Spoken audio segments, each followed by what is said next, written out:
Hello again, and a very good evening to you, and a very warm welcome to our little weekly podcast, Sweet Omagh Internet Radio. My name is Don McGurgan, and at the other end of the phone should be, let's hope and pray, is our co-presenter, Declan Ford.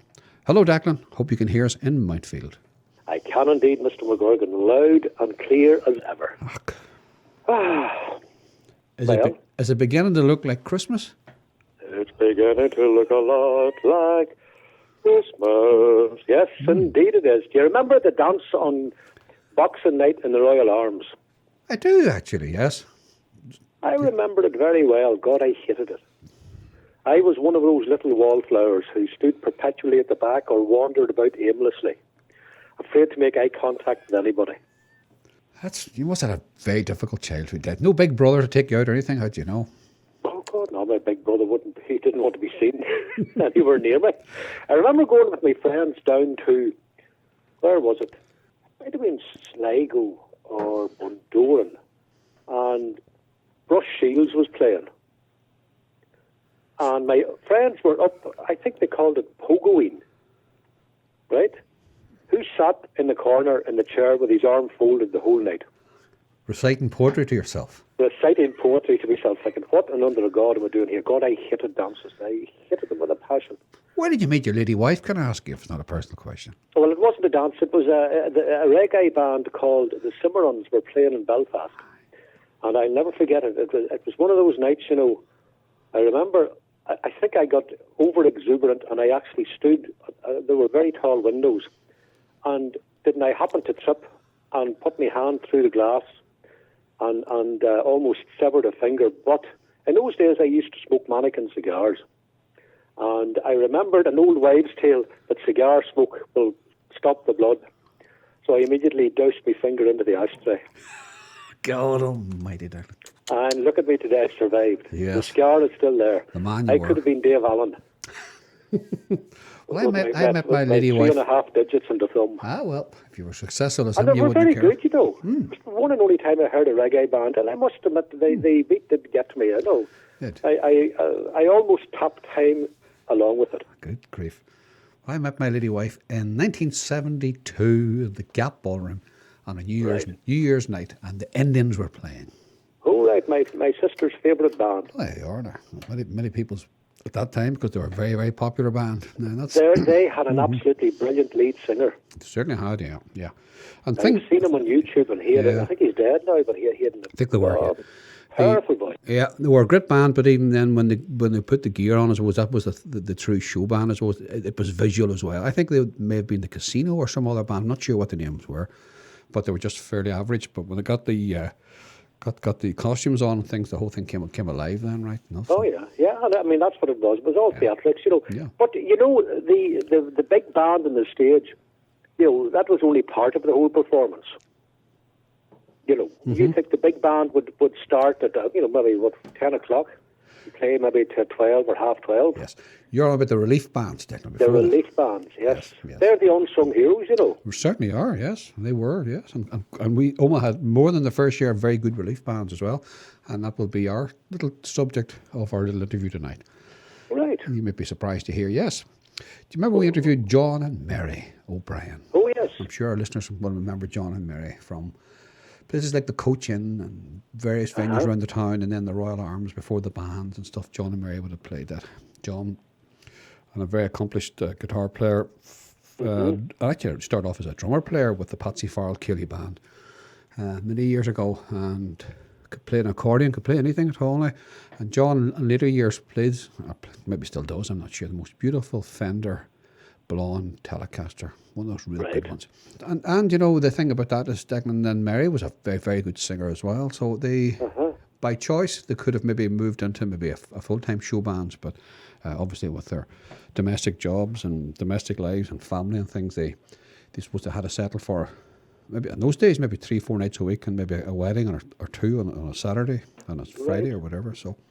And just to stay closer to home, you know. Well, that's it, yeah. And, you know, when you think of it, you know, like the main band on the stage, you know, they had to put a lot of effort in, but I think the relief bands had to put in an awful lot more because they had to get the audience kind of geared up Yes, exactly. Like had a warm up the other. Yeah. And ready to dance.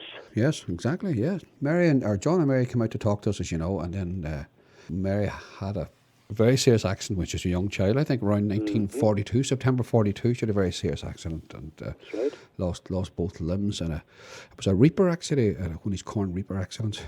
But what a personality and what a driven woman she was, because all the years it has never ever has had any negative effect on her. She has got up and literally moved on, and then became involved in her day job, which I think she was a physiotherapist in the hospital for many years. That's right. That's right. She talked about how she used music and singing as part of it, you know, and art. Indeed, when she was doing that, she was years ahead of her time. Wouldn't she just? Yes. You know, realising what made people, you know, more positive. Yes. You know. Yes. A woman full of common sense. Yes, and the good fortune. Foresight. Yeah, and the good fortune to be married to a man who was a great professional musician as well. And you know, and it always takes two, doesn't it? But in the end, I think, you know, Mary and John, or John and Mary, what you want to call them, certainly were a lovely combination. As you say, they could have got bigger audiences and probably could have went professional, but by choice. And we all take choices in life, and I know they certainly have no regrets about it. You know, and then Mary, in later years, was awarded an MBE that's right. for her services. I think it was is it FAB? That's the physical handicap. That's right. Yes. That group. Yes. They do powerful work. Yeah. And I haven't read her book yet, but it's a wonderful book. It gets wonderful reviews. It's out in Pegasus and still available, by the way, if anyone. On Amazon, I believe. Yeah. Yeah, you can get it on Amazon. Yeah. I'm sure Mary has them herself. If anybody knows Mary, and you can always sort of give her a call. She lives in town here. I'm sure she'd be glad to sign a book and give you a copy. She certainly has some left.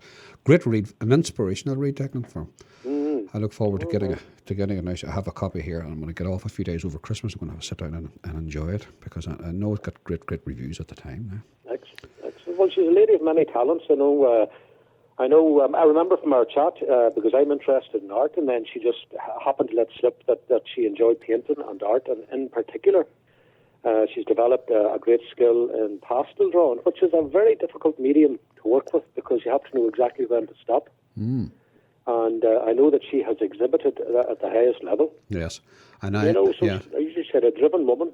Very much, and teaches as well, even in her retirement years. I've seen her out and about in various places like the golf club in Omagh, giving day classes for people who want to learn and get interested in the hobby. So, you know, there's no retirement age for Mary or John either. They still live very full, active lives, which is wonderful. Indeed, a lovely couple. Yes. Very talented couple. Right. And your plans this evening, Mr. Ford, do not mention the West Wing, East Wing, gardening or painting. Now tell me something different. I actually towards the end of this semester, I go up into the North Wing. I have another ceiling to do. I think I'll do a Salvador Dali at this time, or a Salvador Daly, as they would say in Carrickmore. and then I'm going to do the walls a nice linen white. You're not into these greys. Everybody's gone to grey now, Declan. Oh, no. Oh, do you know the only positive thing that has come out of the coronavirus is the total miserable neutrality of everybody's houses or everybody's rooms. The people who have been interviewed on Zoom, on television, high-flying politicians and all kinds of celebrities, you know, barring a few books, everything is grey or cream. It's like that awful Homes Under the Hammer. You know, when the people renovate the house, they paint everything cream. Right. And that, when you first moved into your house, I bet you everything was magnolia. Remember, that was the go-to colour. Well, I've got news for you. It still is. You're probably using the same paint. What do you mean using the same paint? For goodness sake. Well, but see, no, they haven't changed. But Declan, the reality is this, right? You know, people think if you paint your house bright red or whatever colour you choose that you might happen to like, people think nobody would buy a house of those colours, but they never think they can actually go and buy another tin of paint it. Right. You know, so we're all very conservative here. We like beiges and creams and pastel colours. And when I went to see the late Ken Dodd, the one and only time in the Pavilion Theatre in Glasgow, he looked at the audience who were all, let's say, every one of them was the proud possessor of a pension book. And all Ken Dodd says, very beige tonight. There. Which was a lovely description. Yeah. But I remember the first house I bought in Armagh, and a place called Woodford. I went up to it, and I was complete. I think the technical term would be ganch. And the colour that I was firmly painted was green. Because I think even you could have sold me the house, Mm-hmm. You could have sold me a Lego house and I would have bought it and be glad to get it. But anyway, I bought this house, and I was in the process of looking around it, and went up, and the guy that was selling it was decorating a room, and he was putting on the most garish wallpaper. And in my head, I decided after 15 minutes I was going to buy the house, because I knew no better. Yes. And all I could say was, for God's sake, don't put any more of that wallpaper on the wall. Consider it a done deal. Goodness. And so when we moved in, there the wall was half finished. So I remember a lady who used to look after her children when we were in Armagh, and she got somebody in on a, you know the way they used to get people in on a scheme? Yes. A scheme. You get some elderly teenager or some man in his 20s who was out of work, and he would go on a scheme. But sometimes the schemes weren't really that beneficial. This poor lady got somebody in because she was pension age. These teenagers were on this scheme, were going to paint their houses and put up wallpaper. And I came in just as the teenager had left the house, having painted the walls. But all he did, he just painted up as high as he could reach. That was it. You could call that artistic, Declan. You probably give him an A in his A-levels. It's for modern art. Oh, no. Yeah. But no. But you know what I mean? We do decorate our homes and stuff. I mean, if you think of all the old masters and stuff, we do. That's what we interpret. We don't really see modern art really in a lot of homes now, do we? Or no. Oh, and it is actually quite strange, even looking through old photographs, when you see, for example, a piece of architecture in the 1920s, and you look at it and you still go, my goodness, that's a bit modern, isn't it? Mm. I think we're kind of stuck here, Mm-hmm. I think it was given off last week about the Tudor framed houses. Aye. Well, I love Art Deco stuff now. Do you? I do. I have an old 3-piece leather suite in one of my rooms. Right. And it could be that period, all right. I still like it. Do you? Well, we had an old Art Deco lamp, and it was what do you call it? The lampshade, such as it was glass, yes. And it was like a lime green flame, and it was kind of, I suppose, plated silver, whatever. Yes. And there was a young lady. Now she was impossibly tall, but a long, shimmery dress, holding up this lamp. And I thought it was the most wonderful thing, and I've often wondered where has it gone. Mm. And in fact, with your penchant now for Art Nouveau, I suspect it could be sitting beside that 3-piece suite. Well, one complementing the other. Yes. Do you know what I want to buy myself?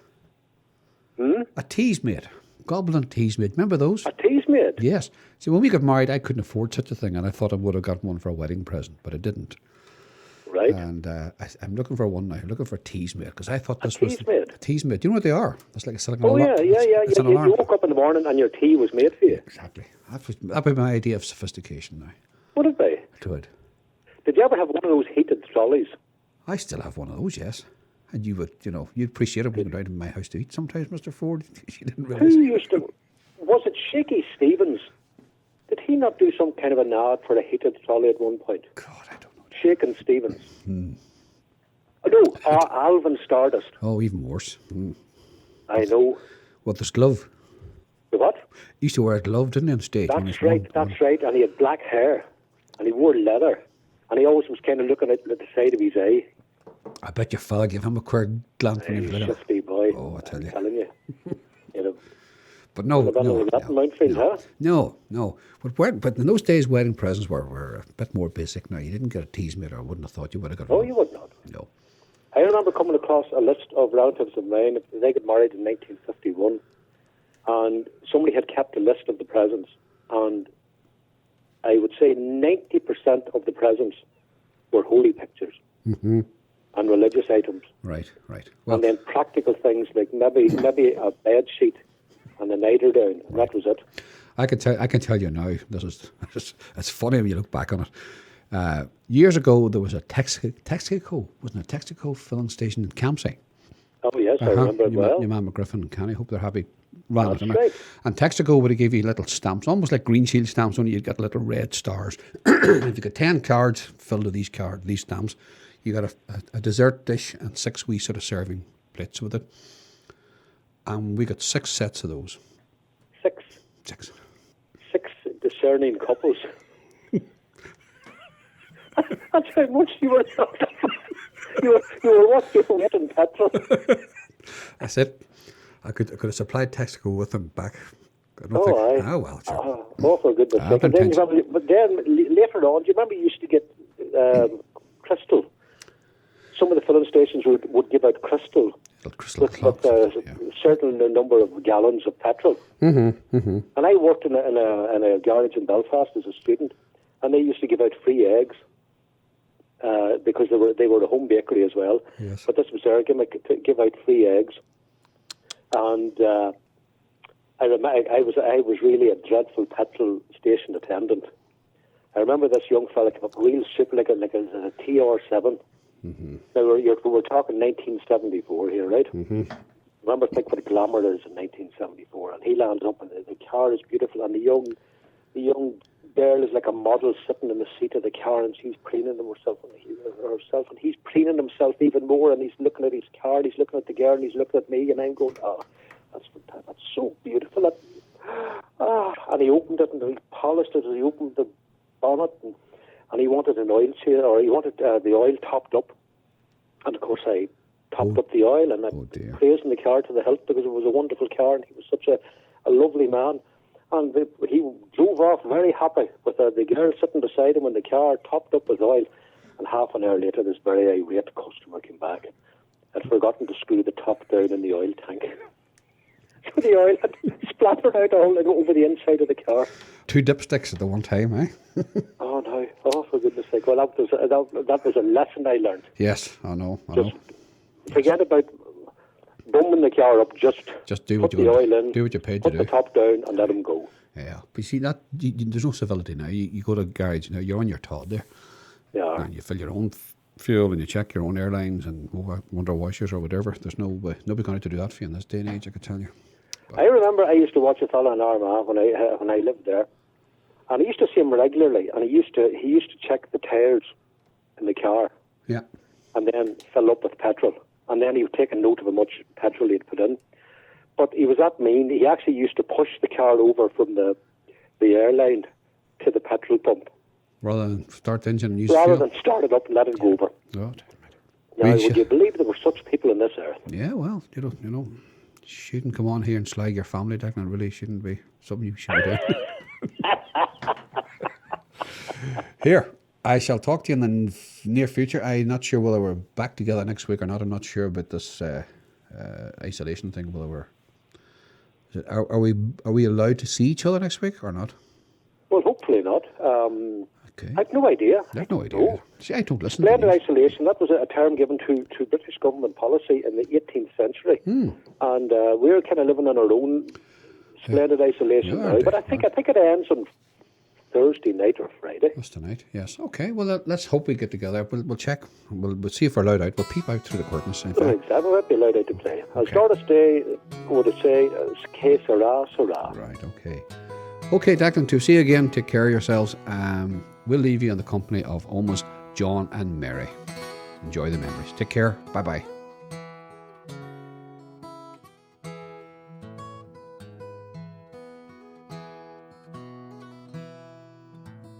I was born in 5 Mile Town, small farm in the lovely Clogher Valley. I have no conscious memories of this, but at the age of 2 I lost both limbs below my knee. That was during the war, 24th of September 1942. I survived. I did survive, but anyway, I love to tell the tale. I led a great life. At the age of 42 I was fitted with artificial limbs. My parents had to buy me first limbs because there was no National Health Service at that time. It didn't come into 1948. And then I went from there. I was reared with a very sensible mother who didn't treat me any different from the rest of the family. And 9-year-old, I rode a bike, climbed orchards at 9, went to school on a bicycle, so I was treated no different than anybody else. Right, you know. And where were you in the family? Were you in the middle? My brother was a year older than me, and I was the next. Yeah, there was 7 of us all together. So my mother hadn't much time to fuss about me, you know. As I say, I was made go out bringing the washing, go out and gather eggs, and tidy up the house and look after the next child that was, you know. So I was treated no different than anybody else. But today I know that I respect her for it, you know. So yeah. And what school did you go to in 5 Mile Town? A wee school, country school, and a mile and a half out, which I rode a bike to. It was national school. And then the 11 plus came in, and my mother packed me off as a boarder to Mount Lourdes and Skellin, which was quite difficult because a lot of stairs in Mount Lourdes. I stayed there for 4 years, done junior, and then I just, right, this is enough for me. And then they were looking for assistant occupational therapists in the local Tyrone and Fermanagh Hospital.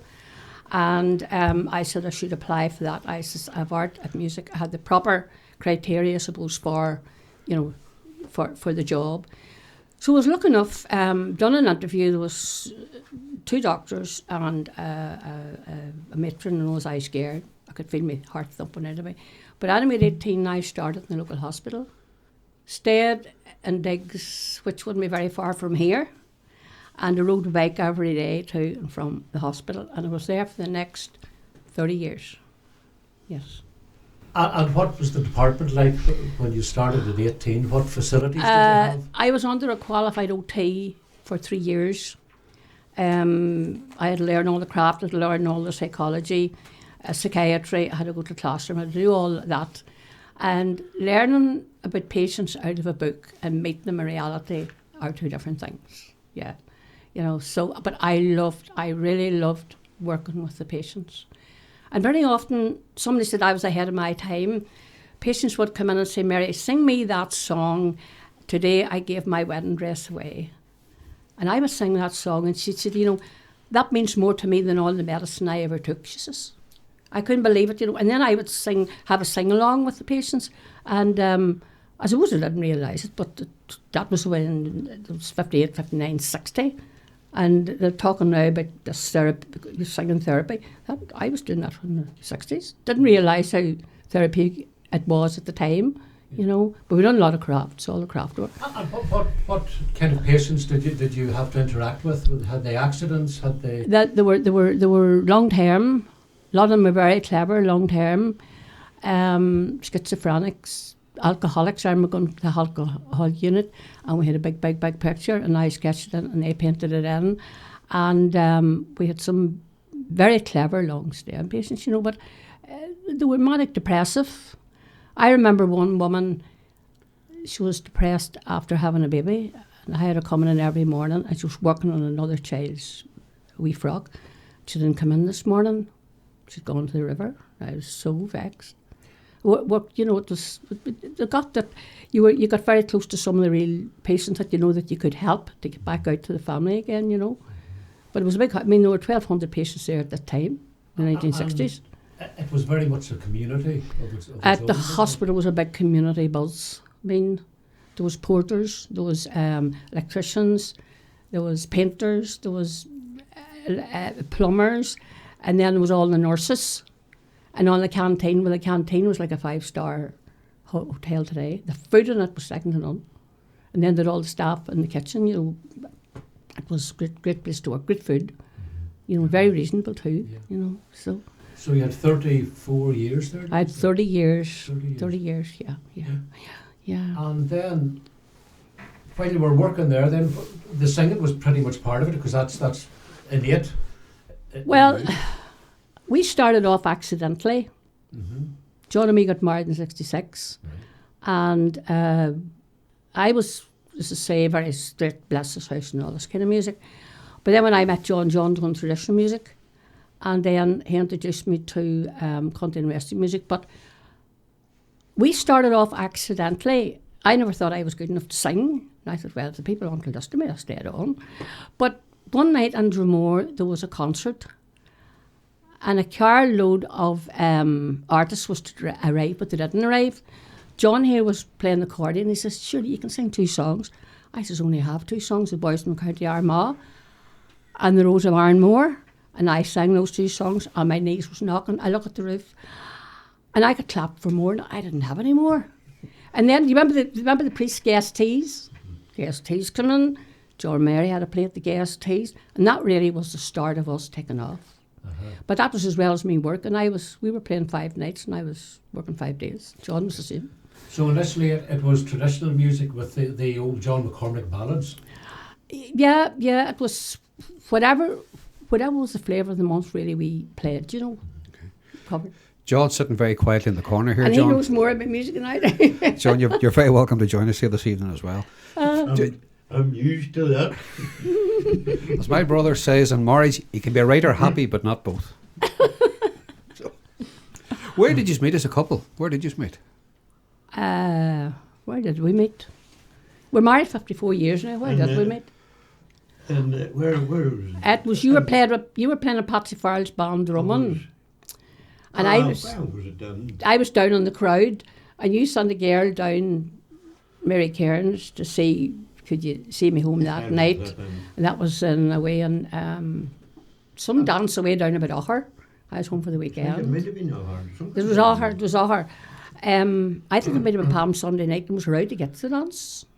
You know, that times you'd ask your mother, could you go? And then you'd ask your father, could you go? And then your mother would say, did your father say you could go? And I'd say, aye. So Carlo was went to this dance. So he left me home that night, and that was the start of, that was the start of it all. So it was a couple of years later we married. That was the start of my downfall. Good man. But then I realised there was a few bob to be made in the music, you see. And I says, this is great, you know. The priest gave me £1 one night for guest tea. Give me £1. I says, that's my first £1, that's not so bad. The lounge bars were starting to open up then. The 70s, the late 60s, the early 70s and the 80s, the lounge bars were packed Tuesday, Wednesday, Thursday, Friday, Saturday. We done a wedding on Saturday night. And they were, you had to be there at 9:30 to get, so. But I soon learned country and western music. I would have played LPs when I was doing my housework. Loretta Lynn, Tammy Wynette, John Dunn, George Jones, all the country singers, Merle Haggard. We knew what was popular. We started to sing all them. But our biggest was duets, together again. We have some tapes with us every once in a while. And would you have tackled, say, the George Jones, Tammy Wynette? We done duets of theirs. Mr. and Mrs. Used to Be, Together Again. We done all that stuff. Yeah. And who's your favourite female singer? Oh, Loretta Lynn. She's Loretta still going Lynn. strong. Butcher Holler. I'd give me right eye to meet her now. I'd love to meet Great Loretta Lynn. songwriter. Yeah. Great But she wrote from the heart. You ain't woman enough to take my man. You don't come home with drinking with loving on your mind, all that stuff. Oh yeah, she was in that Woman's Limb, and she was the songstress for them. Yeah, When you think of it. Tell me when they all had hard life. Yeah. What about Patsy Cline? I love her stuff too. Yeah. I done all her stuff. Dear God, I cried all the way to the altar. Church of Kirkland. We done all that stuff. You mentioned earlier on then the boys from the County Armagh. Were you a fan of Brady Gallagher? and Eileen Donaghy? Yeah, big fan of Brady Gallagher, but I think the best female singer in Ireland was Dolores Kane. My own dear Galway Bay. Did her stuff too. Right. Yeah. Oh, what about go back slightly, Ruby Murray? Ruby Murray, I don't think I done much of Ruby Murray. No, just more or less. She was more pop, I suppose. She was more pop. She's a beautiful voice. God, she had 5 hits in the hit parade on the way in the 50s was it or That's something? right, I think she, Yeah. No. Whatever was the popular song of the day, I remember learning 5 Philomena Beckley songs in 1 week. Tell you, I hope the matron's not listening. There's no matrons today anyway. I used to get a wee patient, brought in a tape, and I would get a patient to write down the words of these songs for me. And I says, if the matron comes in, just say you're listening to the music, And the matron went through the department this day and she says, you have a lovely atmosphere here, Mary. And I said, should the patients love that music, But isn't it amazing the power that music has? I'm sure you saw that many times Music. in your work. Yeah, yeah, You know? yeah. Music crosses all borders. It opens Yeah, doors. yeah, yeah. And, We had sing songs. They loved sing songs. And then, as I say, I had this patient writing down the songs. And he says, what happens if I can't make out a word? Just guess it. I says, guess what you think it might be. But it's great therapy, isn't it? Oh, it's marvellous therapy. You know, Yeah. Art as well. I mean, art was one of my best subjects. You know, I brought in art as well. But there was competitions throughout the whole of the hospitals, Northern Ireland at that time. We won hands down 3 years in a row with the best crap. Probably because with Fermanagh and Omagh, and that was sort of, Fermanagh and Tone were a lot of knitters and, you know, the craft. You know, there was not your craft in the people, you know. So. And John, was a lot of music in Tyrone as well, and Dromore as well, where you were from? Oh, there was surely.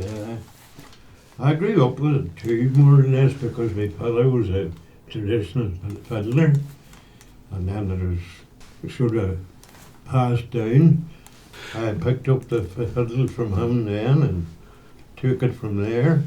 Yeah. You mentioned Farrell. Was that Patsy Farrell's in Ballygolly you played with? That's Patsy right. Farrell. Yeah, the Killy I Band. played for him for, it must have been 5 or 6 years. It's a long time.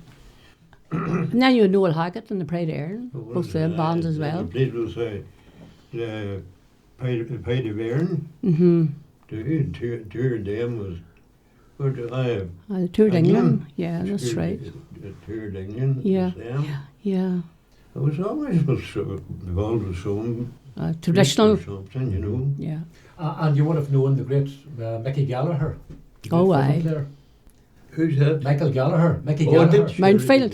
you? Yeah. From Mountfield, yes. Nobody His could beat brother, him in a John, slow- who was the singer. Slow air. Yeah. Yeah. Oh, he Yeah. was something else.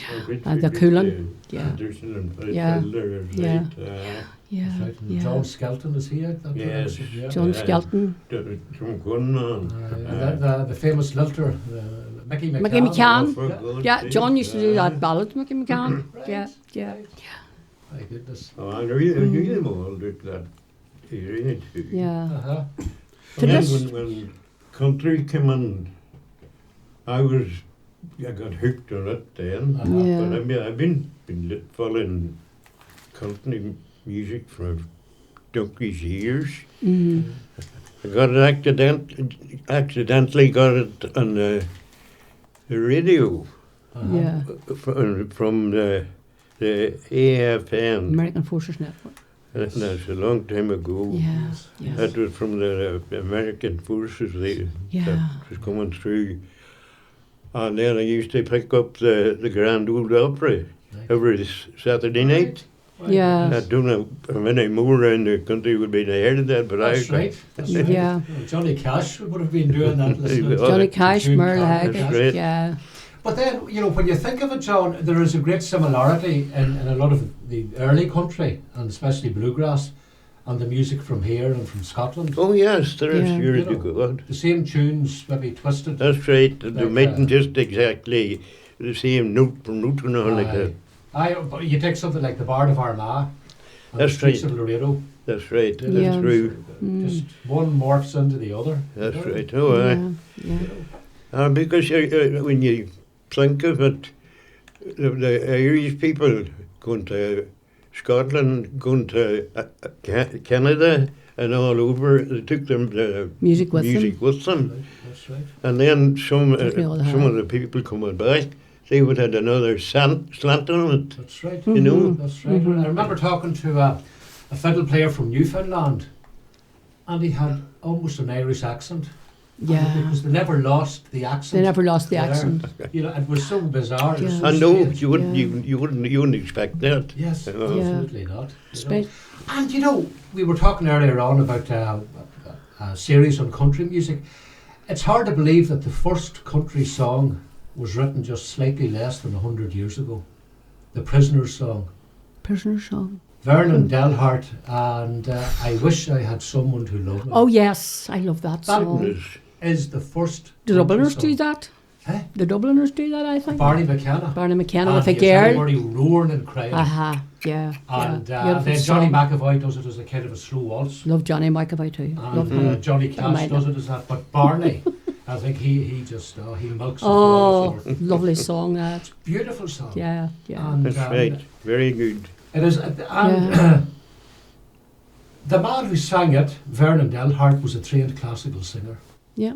So you were in good company, Mary. You were in good company when you were, yeah. Classical singer yourself. Yeah, yeah. Were either of you tempted to go into the show band scene? We were offered, it must have been the early 70s, we were offered that they would put a band round us, because at this time we were well into the 70s and we were top of our game, like we were packed crowds everywhere. And we thought that our two boys, we had two boys, and one was 3 and the other was 2 at the time, and we says, no, it's a bit, we'd just be too, away from too much. But we had done relief to the big show bands. We'd done Rafe Dillon, Reed and the Cadets, and Frank McBride and Brian Cole, the late Brian Cole, and Big Tom, and we'd done relief to all of those, But no, it would have been away from home too much, And we And still we're both working too. both working, you see, we both had pretty good jobs. So, it was a sort of a balance act. You often think, if I had went back and done a band, you just think, because we were the only husband and wife team on the road that were doing these sort of duets. And the way we practiced was sitting in a car, and he'd answer me, Mr. and Mrs. used to be especially, and then, and then John always done the harmony, close harmony, so, yeah, we're the only, but anyway, that's a lot of water under the bridge, So. No regrets, no? No, I wouldn't have any regrets, no, I was happy enough. I mean, the hospital that I worked in was a great hospital, I loved being there. And John was nestled at the time, so no, we have no regrets. There's no point in having regrets, because you can't go back anyway. We're happy enough to have pretty good, health otherwise. And then the 2 boys, they went on to do music as well. So no, we're happy enough with their life now. We had a good enough time. And when you were playing the music, say in the 70s and latter years. What was the furthest distance you would travel, bearing in mind that you were working?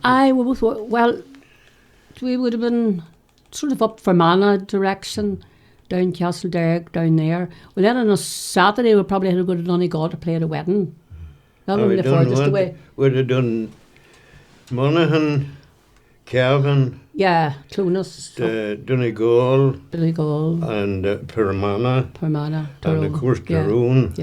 Yeah. And that's a good area, like going around. Yeah. We would find that weddings, there was always one hotel, but in a prominent hotel at the time. The one hotel would have been the Central in Donegal town. It was a big hotel. And then the next hotel that came in with a bang was the Four Seasons in Monaghan, And we tried to pick an hotel that was, if they rung us up and said, well, where are we that night, So we're doing the 2 dates in the one day. There's actually one day we done 3 dates in the one day. I sang in the Langfield Chapel, I sang 5 hymns. And then we went to play in Rushnowla, Sandhouse Hotel. And that night we were back in Drumquin singing 3 dates in the one day. Those were the days when weddings were over around 6 o'clock. Weddings, yeah. You started at 3 and you cut at 6. And I remember Tommy Clark in the Royal Arms. And we would say to Tommy, we have another book in the night. Dead on, Mary, 6 o'clock. Everybody out, 6 o'clock. That's right. Doesn't matter what the bride was standing in a frock or what she was standing in. Tommy Clark would say, right, drink up your last drinks, and the chairs would go up on the top of the table. Tommy was a great man. And then I loved it because our boys were big enough now to come down and carry the equipment up the stairs. And then I had to be down at 6 o'clock and carry the equipment down there. Carrying the equipment for me was the hardest part of a night. And when the night was over, you had to carry it back out again. Well, with the system we had, I took the equipment and all of it, but then as I brought it in, Mary I wired it all up. I done a sound check, and then I more or less tried to tune the guitar. I done a keyboard eventually. I mean, I'd done music for 8 years, and then eventually I said, look, if I get a keyboard, I maybe put back myself, So backing yourself and singing at the same time, it takes a bit of practice, but eventually got it, no bother now. Yeah, the thing in the music scene, you're first in and last out. Yeah, and sometimes when the stage is at the back of the lounge bar and you have to dump through all those people to get out, and those times they were dunking, they wouldn't be very road, But whenever you're on the coach in, we loved the coach in because it's near hand. The steps up there's pretty rough too, especially in the ice, snow. But we used to leave the equipment and then go down the next day and collect it. So that was well, you could have got another wee drink or two or something. Well, then tell me, Mary, did the advent of disco change things? The disco was coming in, yeah. We had the best days of it. Right. If you were in from the early 70s to the mid 80s, you had your best day. If somebody had the brains to buy a pub, lease a pub in 1970, and then unlease it about the mid 80s, you would have made money. There's no crowds like that now, you know. Tuesday, Wednesday, you're lucky if you've one night of the week, good crowd, you know. So yeah, those were we enjoyed it now. But we're away from the two boys a lot. We had two housekeepers, one for day and one for night. That's right. You know, so it wasn't simple. Everything comes at a price, doesn't it? Everything comes at a price, that's right. You know, and some nights, with John had a few jars now, I had to do the driving. And I had to drive the hand controls. I can't drive an ordinary car, I have to set of hand controls. Yes. And I remember leaving Clogher and it had snowed that night and I had to drive home and, you know, you had to get home, you know. And then a few times we had a few mishaps. One time we're coming from, what do you call that place? Up at Carrickmore. There was Where's that? The tree there. Oh, I remember the car. I was driving the same night. It was New Year's Eve. No, you're at the New Year in. A big bush had it. The big bush. Yes, I know it, yes. We went down there. There's a bike come round the corner with about 6 lights. And I jammed on the brakes. The brakes are very servo assisted and very tough brakes, and we just went down 15 feet. Luckily, none of us were hurt now. Trailer and all. Yeah, we had to crawl up and I was nobody back. hurt. We weren't hurt, I don't know. Thank God. Miraculous medal. I think the miraculous medal wasn't there that night. You know, it was, you know, when you think of all the hours you're on the road, and especially the winter time, you know, it was the worst mishap we ever had now, you know, so. But to get back to your mother again, obviously it was a very special lady because she seemed to be very positive and never treated you as someone who had any different. No. Where did she get that from, do you think, you know? Well, my mother was only 22 when my accident happened. And now I have a grandmother of 22, you know, a granddaughter of 22. And I think, how could you have dealt with that today, you know? And my father was only 27. So, you know, I don't know, she must have had it within her own self to know that if I was spoiled, you know, my life would be destroyed. But I mean, I was opposite. I went on to live a great life and I'd done whatever I wanted to do, you know. And never felt a victim of it at all? No, I never. I hate people when they put the disability first. To me, I wouldn't call myself as disabled. I would say, well, I'm not disabled really, because I have 3 gold medals for swimming. I can drive a car. I'm married. I have 2 sons. I have a good family. So I mean, I can do as much as anybody else can do. You know, I can do as anybody else can do. So this word disabled annoys me at times. You know. Yes. You know. Was that got you into the FAB organisation? FAB, yeah, the FAB. 5 of us started off in FAB, and we felt that there was no young disabled people using the youth centre.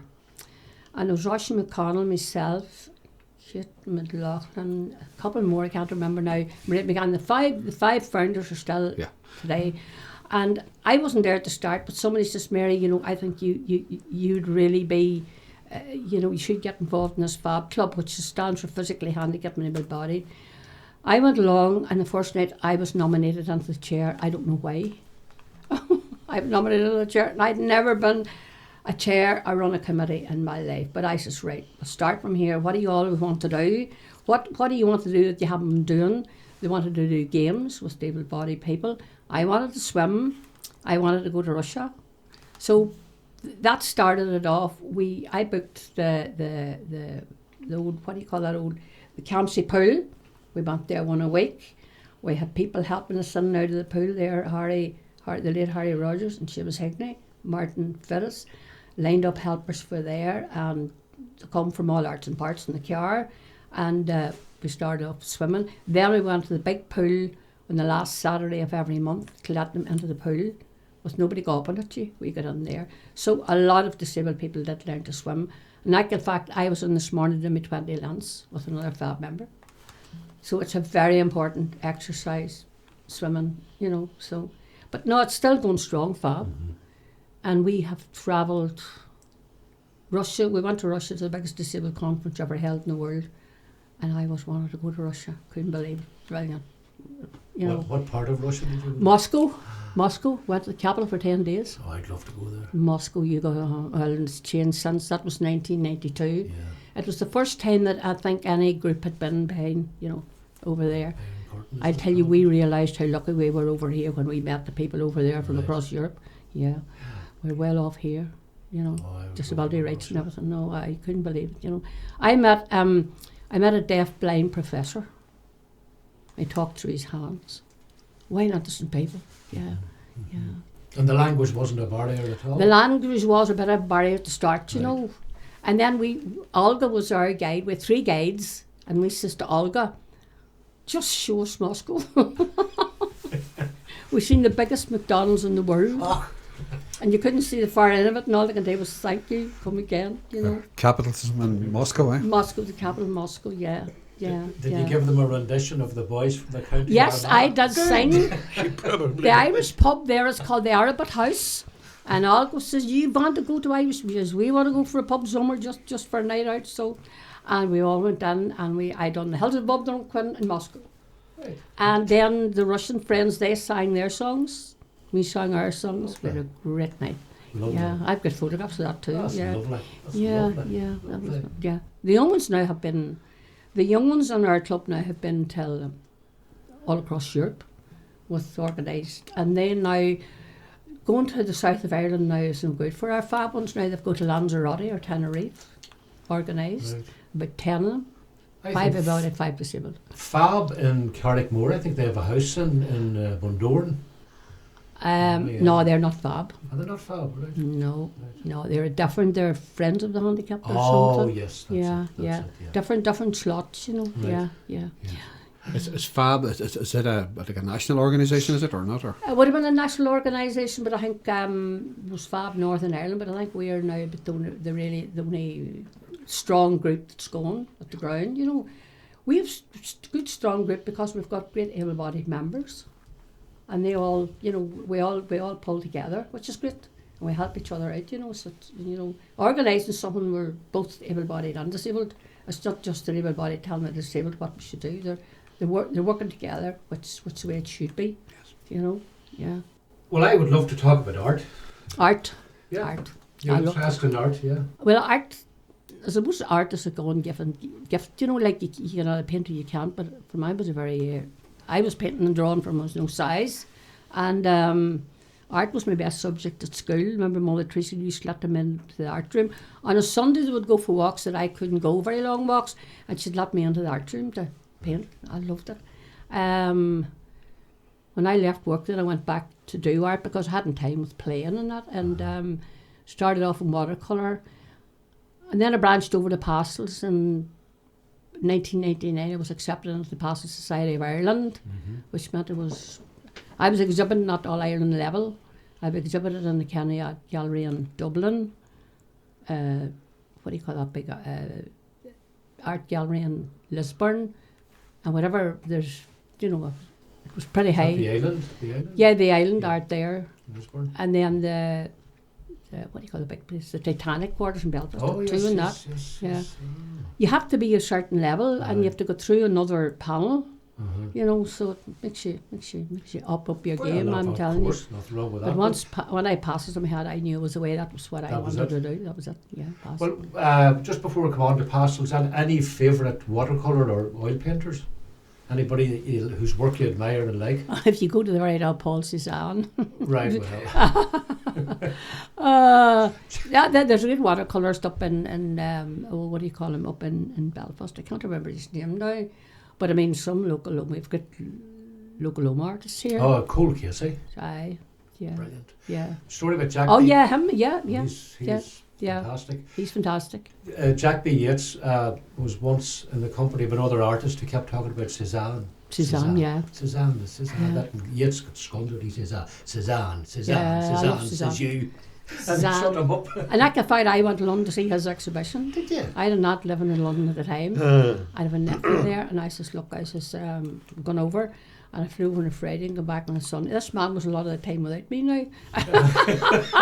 But I flew over on a Friday, saw the exhibition. It was insured for, I think, for 100 million, just many years ago. Right, Gee, right. God, but I had to see his exhibition. Someone else, Paul Cézanne. Paul Brilliant. Cézanne. And Yeah. we have our own great artist, William Connor, the Belfast. William player. Connor. I have a copy of his. Have you? Yeah, I have. Copy, now it's only a print. I heard a lovely story about him. His surname it was Connor. Yeah. And somebody once said, "Tell me this, why do you put Conor?" He says, Uh-huh. "To tell you the truth, it's hard to make ends meet." It's a really big ends, mate. That was a good one. Yeah. That was a big ends, mate. And now it's Pastel. Pastel, yeah. Now, give me a trade secret here. How do you preserve pastel and stop it from smudging? And You just get it to the framer as quick as you can. Right. You don't spray it. so the old myth of going and buying the cheapest hairspray possible, that's a No, urban legend. No, that's Right. all legend. No, you don't spray it at all. It's a big the ones that I've met now that are top of the range, like in the you don't spray because you flatten it. Ross Harvey and then the Show Peninsula, I've been up to see her work, and I brought up my class up to see her work, Aye. and she would be about one of the top in Ireland, I would say. She's one of the judges, and no spray. Right. No spray. Now her paintings are the size of that door there, Right. £5,000 each if you want to buy one. Very nice. Yeah. But when you think of Degas pastels in the valley, I love dancers, his. I love what he likes. Yeah. Yeah. Study all those boys, but you're second you like, how you going to get that effect? Then you work on hours and hours and hours. You could work for 3 months on a picture and get nothing, Yeah. and you could work 1 hour and just get it right. Yeah, But I that's haven't it. been painting this right well now. pastel. I had a hip done there about 3 years ago, was it? Remember, I went up to and then I had a sort of somebody else to take over the class now. But those wee classes, I think, are important for people. They're nearly all senior citizens come to those art classes, and I think they're so important in the community. Yeah. Definitely. You're so right. Definitely, Yes. You used to do one in the golf club, I remember. There was a Yes, that's right. That's We right, done remember? one on the Monday morning. We got up Yes. and then forget about all night. And Liam McGrath was there. You know Liam. You don't know Liam or not? Liam was one. Liam was pretty good. I got Liam over to Pastels as well. So. And then when we were all over, we were in Dunulla, and we were in the youth centre. We were what do you call that place? I can't remember it now. But the golf club was very, very good. But it's a bit cool. But there's no places going now. There's nothing going with it. And the group really miss all that. Yes. Back to the music, John. I remember when I was a young lad watching you played a beautiful Fender Yeah. blonde Telecaster. We still have it. Do you? You want to buy it, do you? Well, I couldn't afford it, I can tell you now. Declan maybe, because he's an artist and a poet. We have a Fender. It's What a one of the beaut- old Fenders. One of the old ones. It's Yeah. the family heirloom. I don't know, it's sitting in a wardrobe. And I won for sale already. that's the one we were talking about. That's the one we were talking Well, about. That's yeah. it Oh, there. aye, sorry. That's it there. Oh my goodness. Oh, Do yeah. you know where that was bought? That was bought in Castle Street. I would have been in Seamus McGuigan. Seamus McGuigan had them, is that? Seamus McGuigan. Yes, Yeah, indeed, that was aye. bought in Castle Street. That's probably one of the originals as well. That is one of the original because somebody else. Well, we have a son second, Sean, and Sean says, "Oh, Daddy, keep it there. It'll be worth more next year." And that's 10 years ago we're hearing this. It'll be worth more next year. Right. I don't know. It's sitting in a wardrobe, with an It's a very accordion. old, it's very, what age would we give it now? Oh, we bought it in Dromore. It's over 40 We year were old. in Omagh. It's over 40-year-old. We were in Dromore at the Yeah, time. we were in Dromore at the That's time. right. Because that was kind of 1974. Uh-huh. And that there, I That was even in those days with the state of the art. So you certainly put your money into your instruments. I liked a good microphone, a pencil sure mic. And you always know my mic because there's lipstick on it. I loved the pencil sure mic. Right. Not the big wall-headed ones. No, I don't like them. It's But called an SM57. Yeah. 58 is the And one. then, do you remember the tweeters come out? Mm-hmm. And we sang our own night, and we had to sing with these tweeters. John, there's a good sound of those tweeters, because we bought next week when Bob got the tweeters. And remember there was Sean Gallagher had a music shop down in Campsie. And I was doing the keyboard at the time, but my left hand was better than my right hand. I had a good bass run. And I would go in and say, Sean, I'm not an amplifier, but a good bass sound. And he'd let you have one out to see what it was like. You know? Yeah, but I remember we bought an amplifier and I thought, I could have bought a new washing machine for the price of that old amplifier, you know. And you bought an amplifier and you didn't have much profit for a couple of weeks, you know. But it was never about the money, was it, really? It wasn't about the money, no. I mean, there was... And you got to know different parts of the country wanted different songs. We found it up in Fermanagh, especially the Oak Barrel. They wanted Loretta Lynn, Dolly Parton. They wanted pure country. They wanted country up there, right? You know. And then down in Castledeck, my John and accordion, waltzes, polkas, barn dances. You know, different part. We never had a set program because we just played to whatever we wanted. You know, and then you called the odd one up. Now at weddings you can't call people up. I think that spoils the whole atmosphere. Because years ago you would call somebody up and said, right, and if they couldn't sing, so they were better cracked. And if they couldn't sing, they were far better cracked than they could sing, you know. Well, we had a good variety too, because we had a big variety. I had the accordion and the guitar, the fiddle. And then, well, of course I didn't need the drums. I was a drummer too. Drummer too. In bands. Yeah. But then we used an automatic. We had an automatic drummer. Maybe the first night we used the automatic drummer. It was up in Listenski in the Oak Barrel, and the drummer was pounding away, and people would keep looking up. Where's the drummer? Looking around to see and it was so funny, you know. And that, you know the echo units with the tape going round and round. Yeah, the Benson is there. The Benson echo, you know. Copycats, we had a copycat that's still up in the loft, I think. And anyway, it was going round and round, you know, and then it would slow down, and you have to stick a bit of cardboard or packet or something. But somebody come up one night and says, "Oh, these aren't singing. So that's a tape going all the time." Goes to show, you know, that, and it wasn't. You know, it was an echo unit. But I didn't like it very much. Echo unit. You know, I remember singing on the Sacred Heart in the 1970s. No mic. I don't think you need a mic in a chapel. You shouldn't need a mic in a chapel. I done How Great Thou Art, Amazing Grace, a couple of more now. But taught nothing of it, you know. But I don't know. You know, there's acoustics to the Sacred Heart are just beautiful. And the same Rock Derg is the same. The lovely old Victorian chapel up outside. I have some there too. Yes. It's all the wood, I think. I tell you, we had to get. It was not the chapel. There was no electric in. That's right. And we had to get a tape across the road. Cable across the road. And I was until the farmhouse. That's right. That's right. I'll tell you, that was going down the Glens. We were still in the road. That was in the late 60s. I was in my heart thumping all the time in case a truck or somebody was over the top of the lead. That's right. Yeah. And the whole thing went up in smoke. And then when you went from the north to the south to play those times, damn it, there were different plugs. There was a round plug, a square plug. Well, if you hadn't the round plug, you were and some... You were snookered. Yeah, you were snookers. So we had to learn to have a round plug, Donegal. Yeah. Right. The first couple of times that we were caught that way, I had to strip the plug and put the bare wire. I know, right. I remember that. It's only we don't get to get That's it. No health and safety there. No health and safety there. No, that's my mother's cousin used to play piano for the Ritchie Fitzgerald Ceili band. Yeah. Oh yes. A great band. PJ Maguire. Yeah. And PJ died about 4 years ago, and Kathleen Fitzgerald came and sang. Singer. I know what she sang at his funeral. What? Beautiful Bundoran. Beautiful That's Bundoran. right. What else? I heard her singing. What else? Yeah. Yeah. I was at dancing and her singing it. That's right. Yeah. My goodness. We sang in the story. I remember we done the story of Bundoran, who we were doing relief to. And it was great, the sound. You know, we loved the sound of the big bands down because you didn't have that equipment. And I remember you got the mic, gee, this is great. You know, and it was, who were we playing? It was a story we were in.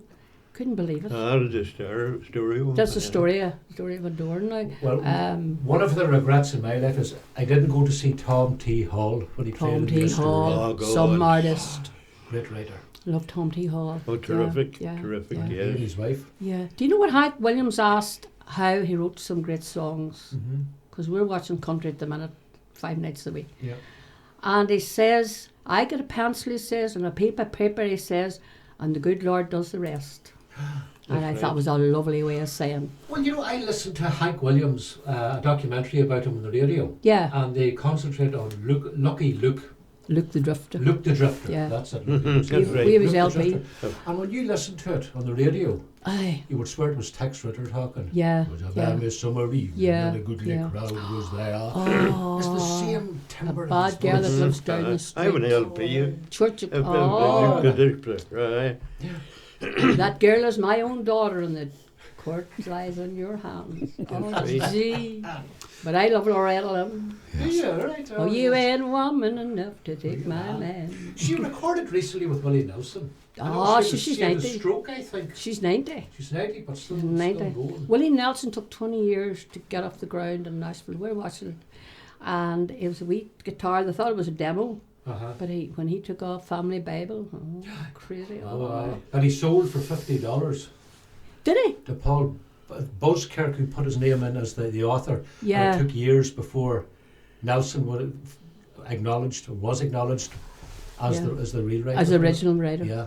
Oh, what a writer. No, he had to bail out of Nashville and go to somewhere else. He went That's away right. back to Texas. Texas. Yeah. That's right. That's Yeah, right. yeah. Oh, he's good. Oh, what Willie Nelson does with a few chords. Is, Oh, you yeah. know, yeah. Yeah. Oh, I think he's fantastic. But Merle Haggard, Sing Me Back Home Before I Die. Merle Uh-huh. Haggard will be mine now. There's a Tony stack Hall. of them you couldn't. Yeah. It's hard to pick out. Yeah. You Yeah. couldn't. Yeah. You know, and well, we were reared on Jim Reeves. Yeah. Oh, Yeah. that was Jim our- Reeves. That was He'll, our he'll, LP. he'll be for all time. Remember Jim Reeves. But you know, it's only now that I appreciate Jim Reeves and his voice. Yeah. You know, Perfect diction. it's so mellow. Yeah. You know. Apparently he'd done elocution when he was a child or something. Right. Because of his, I don't know, but it was heard that he was Yeah. very clear.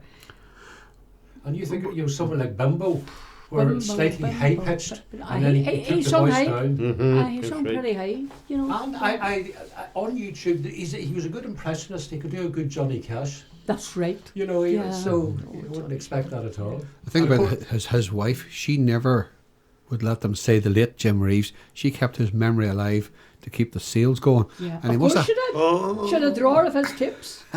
but all the stuff he must have recorded just as demos and things that they Yeah. had that they were fit to remaster and stuff. Yeah. He kept going, 25, 30 years, maybe more after Yeah. he died, Yeah. with new songs all the time. Yeah. When did he write his own? I don't think. Not he at all, no. did. No. But, No, but no. he had a great ear because there was a story about him when he recorded I Love You Because. Yeah. He did the demo and he says, put that in the drawer. That's another Yeah. insurance policy. That's for your insurance policy. And But you know, that's we so went to clever. see Jim Reeves whenever he appeared in Strabane. Uh-huh. What? Remember, we went to see Jim Reeves in Strabane. That was Right. Lifford. In Lifford. Lifford. Queued up. We stood there. They were thick to the mat. Anyway, he come on and he done 3 songs and walked off. The piano was not in tune, and I wouldn't have blamed him. Three songs. 3 songs. Walked off the stage. 3 songs. That's And right. there we were set. And then he come the next night to the Royal Arms and And, done an hour or something. the late great Larry Larry Cunningham Yes. sung him off the stage. blinded them off the Blinded stage. him, sung all of his stuff. Right. But I mean, it Like was not the- stupid having a top class The man, mighty Oh, agent. Jim Reeves, and not having That's that. right, You the see, when mighty you agent. made a pianist, you had Larry- to tune it. That's right. Yeah, That's right. yeah. Larry, tribute to Jim Reeves. Yeah, That's well, right. Larry That's right. really Among the made Wicklow it that Hills. night among the Wicklow Hills. Yeah, Oh, yeah. God. Oh, yes. Yeah. God be with the day. Then when he went to sing in Derry, I think to the baby grand piano and it tuned to perfection. Uh-huh. Probably a Steinway, I don't know. But no, you like a Jim Reeves coming in, you have your piano tuned, I'm telling Oh, you. yeah. You Yeah. do your homework. Yeah, you do your homework. Well, who's the biggest name you've ever done relief for? Do you remember? Does anything come to mind? Probably Eileen reading the Cadets, Big Tom. Just Brian Call, they did Brian Call and Frank McBride, you know, just the local ones. That's about the only ones I can remember. Well, you mentioned your book earlier. Tell me what drove you to write a book, or what? Well, for starters, I never ever thought that I had a story to tell. Never. It was Dr. Haldane Mitchell. I had given a talk to the Provost Club, and he thought I'd only one limb off, and he heard that 2 limbs up. He says, Mary, would you sit down and write your life story? It'd be a great inspiration to people with limbs off, you know. And I says, right. I went in one ear and out of another ear, and every time I went down to Spar Shop, I would read Haldane Mitchell. Started that book yet. I says, right, I went home to John, I said, John, we have to start this book. And anyway, it's not easy. I was pretty good at English. You could write a composition, but to think of starting your life story, starting a book, I thought, where do you start? So anyway, I put pen to paper, and then I really got into it. But it's the whole you have to get dates right and names right, and research would be the slowest part of any book, you know. And I just, you know, anyway, sat and started the book. My accent was the first part of it. Then going to school and wrote from memory as best I could. I have a pretty good memory as far as dates go. But it's quite an emotional writing your own story, you know. I found it's very, very, there's, you know, parts of it. But anyway, then when I finished it, then Eddie Mullen, who worked in the Ulster Herald, was a great help to me. He used to come up and he'd done the typing for me. And he'd say, Mary, would you try and write about 1,000 words this week? I'd say, right, Eddie, I'll do my best. 1,000 words, like, just like that. And then my sister, who was alive at the time, would come in on the Wednesday night, and she was good at English. John here was good at English, and I would read it out. And no, you need to put that a better way. There's a better word for that. And I'd say, right, write the book yourselves, you know. So this is what Wednesday night, and then she'd say, Mary, if you could get past the convent, then it wouldn't be so bad, you know. Finish off that old convent, get on with that, you know. And I said, right, finish the convent. But anyway, it did started to take shape now, but it took 5 or 6 years to write that book. And when you were writing it, did you start at the very beginning? I did. I started. So you didn't dip in and out? No, I didn't. Right. I didn't. Is that deliberate, or? I just don't like a book that does that. I wasn't a wide reader, but I like to start and just go through. And I had to start with the accident, and there was a couple of different attempts at that, and then you know, going on. But anyway, it was all written. It's all handwritten. I can't use a typewriter. It was all handwritten. My whole, don't know how many thousand words was all handwritten. And then Eddie Mullen would come up maybe a Friday, take it away with them, type it up. And then one time he says, Mary, that was too short now. Come on, you'll have to lengthen that chapter a bit. And I say, oh, it'll do. Oh no, Mary, that's too short. I don't know, but that I got it short because, well, Eddie, I've more to tell, you know. So anyway, we got it done and dusted. And then Darren MacDonald gave me a big help. He was editor.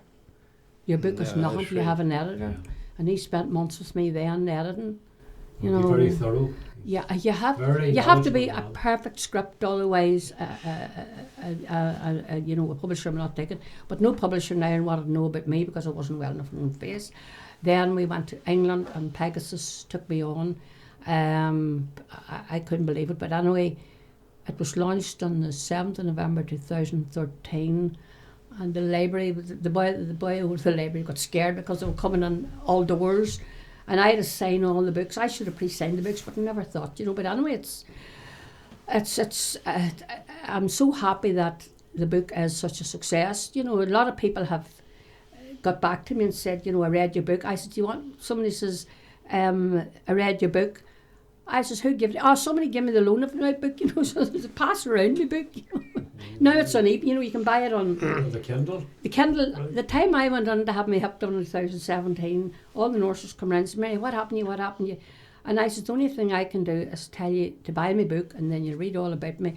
A wee nurse come round one night and said, Mary, I'm reading all about you here. I have you on my phone, I'm reading all about you. I said, good, and another, you can tell the rest, and you know, so that was 2017. Read about them. I know, I don't even know what Kindle is, I couldn't reason now, but it was, I mean, I never thought, it was Dr. Halliday Mitchell really made me write the book, and only for him I probably wouldn't have done, because he kept at me. And then I had to go out to the house when I had a chapter done, bring it out till I see it, you know, and he kept me on at me, and he says, you must get the accent right. He says, that must be important, that must be right, that must be, that's you know, when you read that then it'll go on, you know. I says, right.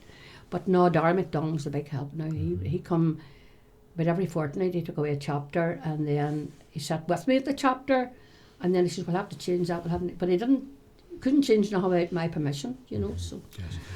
But I'll tell you one thing. Did people write to you afterwards that said they were inspired by it? Yeah, I got a lovely letter from Father Keevenagh. Father Keevenagh used to be in Derry. He's in Derry now, and he got a lovely letter. But when I went on Amazon, it said this book deserves to be made into a film. This reminds me of my childhood, and all these different, you know, especially on Amazon, I was reading all this, you know. I suppose I should have replied to them, you know. Not that good. Did you see yourself in the book? I wonder, or did you almost look at it like a with detachment? There was someone else you're writing about. At times, I thought, "Is this me I'm writing about?" You know, I thought, "Is this me?" You know, and I thought, you know, when you think of all of what I have done, and you don't realise what you've done till you put it on paper. You think, oh, well, I did do all that. You know, it's true. You know, I can stand over it. You know, but as I say, it's I suppose it was therapeutic for me as well. You know, to prove what I had done, because if I hadn't put it in a book, it would never have been recorded. You know, and then I had to sign an 8-page contract with Pegasus that if it ever goes to be made into a film, I only get the half of it. Yeah, if it goes to the film, then they get so much and I only get so much, you know. Yeah. Oh, you have to have an 8-page contract, and I have it still in the house now. Yeah. Right. Yeah, that's right. The copyright will be mine. Oh, well, that's good. That's Yeah. good. Well, then, tell me, when you were writing the book, were you tempted to look at other autobiographies? No, I wasn't. Did you deliberately keep away from?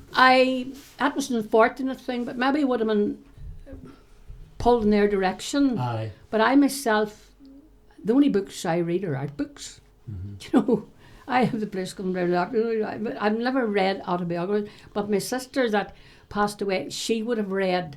And funny, she says, you know, after the book, and she said, Mary, we should have read more autobiographies, you know, and maybe got a better slant on it. But I says, no, it's done all right. It's done and dusted now. What else? But I would have been happier with an Irish, you know, Publisher. Yeah. An Irish publisher would have meant it would. Well, then I had a wild row to get it into Eason's. Eason's did bring it in, but there was a row between Eason's and the publisher. It's all to do with money. But eventually got into Eason's and the Skillen and then the Carlisle, and then it's in all the. It's in all the major. It's in all the libraries in the British Isles. My book. Yes. So you know. So. Good. But I'm happy enough with it now. You know. So at least it's recorded what I have done, and I suppose.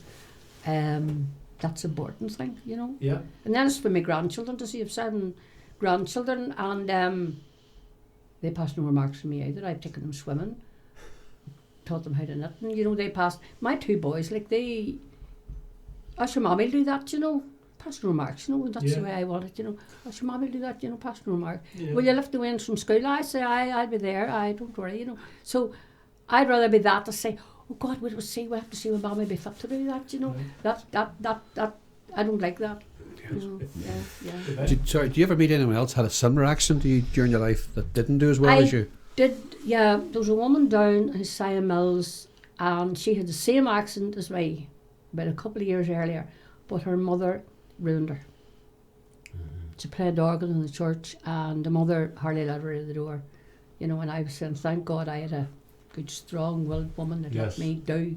If I climbed ditches or rubbed orchards, she let me do it. Or rode a bike, and you know, she, you know, yeah. That was one night. Met her up in Belfast. Same, we were comparing. You know, whatever time you go up there, you sort of say, you know, what happened to you? You know, what happened to you? You know, so yeah, that was one. And but suppose if you raid with a big family, I mean, you have to do what everybody else done, you know. Many was in the family? 5? 7. 7? 7 of us. What place were you? I was the eldest of the girls. I was the second. But that was the eldest girl. I mean, that time had to do all the work. And your mother made no difference. You still had to do. Yeah. I still do it. I'm surprised that you actually rode a bike as well. I rode a bike. I rode a bike at 8. My brother rode a bike, and I said, if he can ride a bike, I can ride a bike. Yes. And I wanted to ride a bike to school. There was no school buses in those days. You got in a horrible old car, and I had a old car. The smell of the car. So I used to take my bike round the road, and there was a wee hill, and I could get my right foot on, but could never get my left foot up. And I kept on and on. And then there was this man, Johnny Clifford, who was watching me, and he held the tail, the back of it. And eventually I did learn to ride. And I remember the day that I rode my bike, I ran into my mother in the kitchen. She was always in the kitchen. And Mum, I can ride my bike. Good, she says, that's good. Just, there's no special commendation. I didn't get a badge and all for it. And I rode, after that then I rode to the town for messages from my mother. Yes. And I went to the town with a bag, get groceries. And there was a great hill down, and then another hill down, 2 hills down, you're at home, you know. So no, there was I just done what everybody else done. The very fact she didn't make you special made you special. Made me special, I suppose. Made me special. That's right. That you had to either do or but die with it. My father probably the fathers would have spoiled the girls, but mother, and then I started jive. I used to jive with Speedy Hamilton. Speedy me jive. Speedy me where Speedy was a good jiver. And then Speedy wondered, I always held a hand right and tight. And Speedy had said to somebody, why does Mary hold your hands? He didn't realise about my limbs. But some jiver because I was at the rhythm and the beat, so. But I mean, I remember then, they used to, I hear this years afterwards, John Lott made me say this, but somebody would dance with me and then they'd go back and say, that girl has 2 wooden legs. And I never had wooden legs in life. They're always tin and leather. But I have a friend who says that. Do you know, I remember you coming out, Mary, out of the county cinema, and somebody says, see that girl there? That's 2 wooden legs. And you wouldn't know. And I thought, it was so funny, but it's but the limbs have changed a bit. Technology's changed, but in those early days you had to actually buy your own. Well, in 1944, for the health service, the health service didn't come in 1948. Yes. And I remember the legs were no size. We leather up there, tin down there, and I wouldn't put them on to start because I'd run about quicker on my knees. And I remember my grandfather carrying me over on his shoulders to my grandmother and carrying the legs and the hands. And eventually I thought, now Mary, you're going to be left behind if you don't get the legs on. So I got the legs on. And then I run and skip and jump. I remember one day, I always held me on, one day there was a wee boy called me 10 legs. And he went home with the best pair of black shins ever he had in his life. I says, you're not calling me that again. I said, you've only had 10 legs. Children can be very, at least they're truthful and not, But anyway, I remember kicking him. Got me on back. And I remember at rounders, I could bat the ball fast and quick and because of good strong arms. And I was picked first for the rounders. And then they put me in goals, but I wasn't very good goalie. But at the convent, I played netball. Pretty good at netball. And it was serious. I loved tennis. I could hit the ball and then they couldn't get it back. I really had wild serve, So no, I thought the convent was rough enough, but probably your parents were making sacrifices for you that you didn't realise to send you, and you had to say you liked it, but you really didn't, So, but I know it was for your own benefit. Yeah, my mother went to Mount Lourdes. And, did she? Yeah. What was her name, Max? Oh, she was Cone. Oh, she would have been. Cone? She was born 24, 25. Yeah. But she boarded. Yeah, I boarded too, sure. Yeah, I boarded for 4 years. And tough there times. was an unknown as the Bear. The Bear. The Bear. Oh, we had names on them now, but the Bear wasn't one of them. The Bear. Well, the mother said they were in the dormitory at the night, and the Bear would come round you. Aye, and that's there was right. Silence, and then somebody says, "Is she gone yet?" Is she gone yet? There's a deep voice said, "No, she is not." Or stand at the bottom of the bed. No. The first, go ahead. Sorry. The first year I was in the convent, they put me with a girl that was known about my limbs, because I had to take my limbs off at night, and it was Rosemary Keenan, and I was put in a cubicle, not a dorm, But I remember one night my legs fell and I let an awful clatter, and I'm sure they wickened half the place, But I mean, the girls did know about them, but they never shut me aside. I was included in everything, Yeah. But I think that's because of your mindset. Because I think you really felt you never knew any different, and your mother never made you feel different. Therefore, you felt included in everything you did. I'm very strong-minded in that respect, Great quality to have. Yeah. But now, disabled people now have far, far more help than I had years ago. Yeah. I remember the wee three-wheeler I had. Very well. I knocked you down. I can't remember knocking you knocked me down in the three-wheeler. Yes, you did. My back still sores. So you didn't put a train on the chest. Not true. That's why you're here. We'll talk about that later. Oh. No, I was. That was 1964, 65. That was I only had got the three-wheeler then. Yes.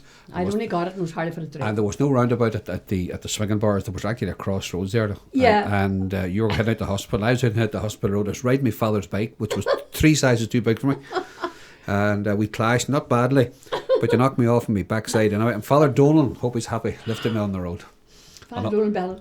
No, Father Dolan surname. Father Aye. William Dolan, the parish priest in Kerry. Imagine. He lived in the parochial house there. Not so bad. You were. Had the priest now with You me the as well. priest and all. That's right. What was I there on then? Tell you, you see the three-wheeler. Remember the time the bollards were up in John Street? Yes, very well. Well, I remember coming up the three-wheeler. I was to go up there to buy something, and somebody put their eye out and said, "You know, Mary, I think your three-wheeler would go through with the bollard." But I just like it might. So I drove on and got through. You got it too. I got through the bollard. That was so funny. They still have a go down round and back over around Bridge Street, you know. Yeah. It's probably worth more than an ordinary car now today. They're so collectible, those. Yeah. They were fiberglass, but I mean, I was flying them. Like, you know, they were very cold in the winter time, and there's no heat in them. That's a motorbike, weren't they, really? There's no pedal gauge. You didn't know what pedal was on them. I can remember one time, funny out about the swinging bars there, that bridge there, near there, and she just stopped, and I said, God, there must be no pedal on her. And you weren't allowed to carry pedal with you. And somebody come along, I was PJ McAleer, he says, Mary, you know, the new me, it's quite well known as three-wheeler, and he says, I'll go and get you some better. So he went away and got better from, you know, so. No, it was, but nowadays you've got a choice of about 40 different cars, and they're automatic, and your hand controls are already fitted on them, you know. Oh, such a difference now, you know. Yeah. Oh, it's a different world. It's a different world, totally. Would you counsel people who maybe need your services at all, maybe that have had accidents or? I went up to see the two girls that were in the horrible bomb in Belfast. What do you call that big bomb? Went off in Belfast. The Abercorn? Yeah, the Abercorn Arm. It was before I moved. It was about 1972, 73, I think. And Father Gallagher had asked me to go up and talk to them. And somebody brought me up, and I said, what am I going to talk to these girls? I mean, they were out shopping for the day, and they ended up having two limbs off. And I thought, I don't even, you know, to me, I didn't have that experience. I never knew anything else but these limbs. So I remember talking to them and done my best I could, you know. And then the doctor asked me to go up to see this woman who had tried to save one leg, and he says, Mary, if she sees you, it may give her a bit of hope that there will be life after the artificial limb. So I remember going up to see this woman in probably Muscat Park Hospital and chatted to her, and she says, now, I've more hope now, she says, you know. And then there's a man in Trillick. He'd lost one above and one below, and he was, you know, he hadn't a clue about limbs, so I was asked to go to see him too. So yeah, I've been up to see quite a few, and then they give him hope, because I didn't know anything else but these. But then for somebody to go out to shop and come back and know them, it's a total shock to your whole system. Yes. And those poor people are still fighting for benefit. You know, that poor girl, you know, she was, you know, it's terrible. Yeah, I think if you're reared with something like that, it's different, and all of a sudden you're left in a wheelchair, or you know, something like that. It's such a shock. I don't know how you deal with it. I don't know how you deal with it. You know. In your book, you credit the doctor for saving your life. Was he a doctor? Dr. Nelson. Dr. Nelson. Yeah. Well, there was no.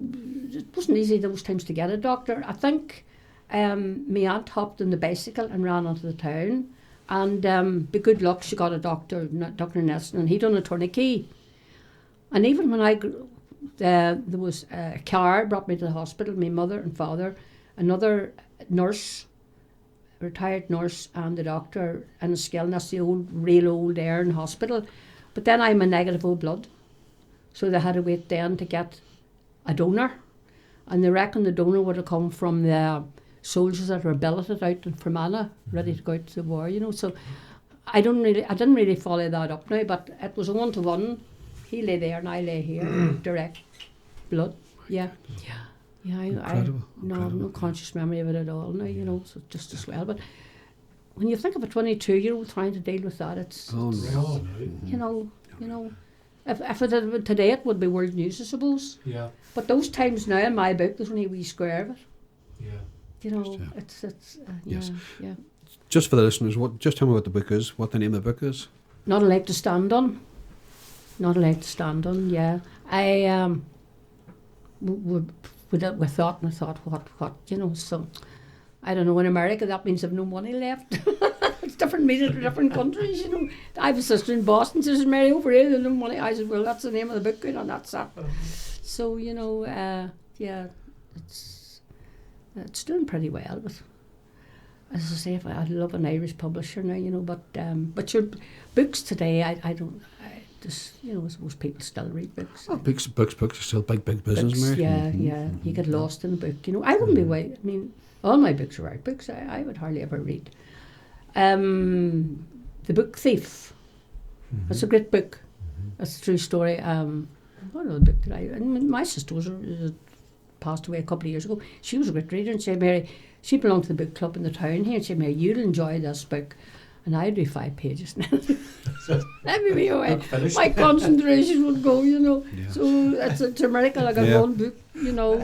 My great grandmother in Killiavig in Fermanagh, outside Billig, was a great reader. Yeah. And my Aunt Eilish, who died a couple of years ago, said, you know, she lived the story. She says, in fact, I remember, she was talking about the 1930s, the late 20s.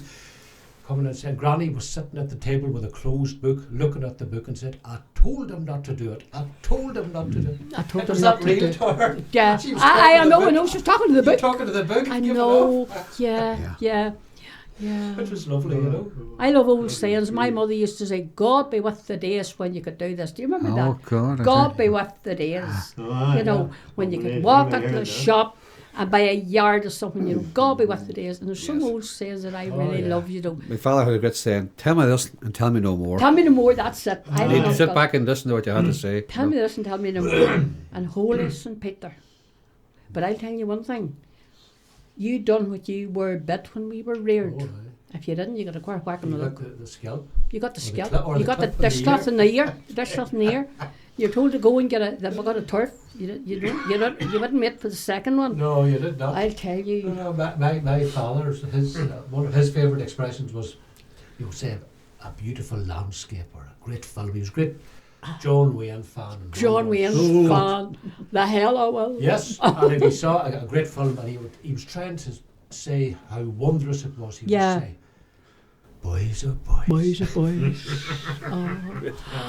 Boys are boys. And that said everything. Yeah, I know, boys are boys. You know, there's young people that end off wonder, you know, that will never hear these sayings. You know, I have grandchildren, and sure, I mean, they're all in the, you know, on their Netflix, and I think the local dialect, it's under pressure right enough because it's under pressure. Yes. I mean. And my mother used to say, if the youngsters don't hear it, they will not say it. And if you come out of you didn't come out of the bad word, you got half killed. Yes. You got half killed. You know. My father, when he was in conversation and he disturbed and stuff, he gave you what you call a look. A look. And the look was enough to say that you were in trouble and this ended, but he never broke breath who he was speaking to. A look. But you knew. Yeah, I know. We got you on your own, you're going to get told to what you did. I remember my brother and me were in the hayfield, and him and me had a row. And I lifted the pitchfork, and I was going straight for him with the pitchfork. I can remember this well. And my father got me by the neck of there and left me down home. Give me the greatest trounce, and don't you come out of the house today. And I didn't go to the house. We fell out, like, my brother and me, he's 2 years younger than me, he's still at home. Brian and me fell out. And the nearest thing I could see was this picture. And I went, would I injured him? I suppose, you know, like you were in the bed. I remember he left me, you know, you done what you were told. Now you're not even allowed to you could have added murder. You could have added murder. In your book. I'll tell you one thing, you know. I remember that my two brothers that could make a cow. Maybe I could make a cow. I remember making a cow too. Right. Oh, aye. We did cows to make. I doubt you were profoundly influenced by that song, but anything you can do, I can do better. Oh, God. Yeah. John and me used to go to the pictures, you know, the old pictures. We used to say, we have everything done. We we're good this week. We might get the pictures, you know. And the pictures maybe it was 6 or 7.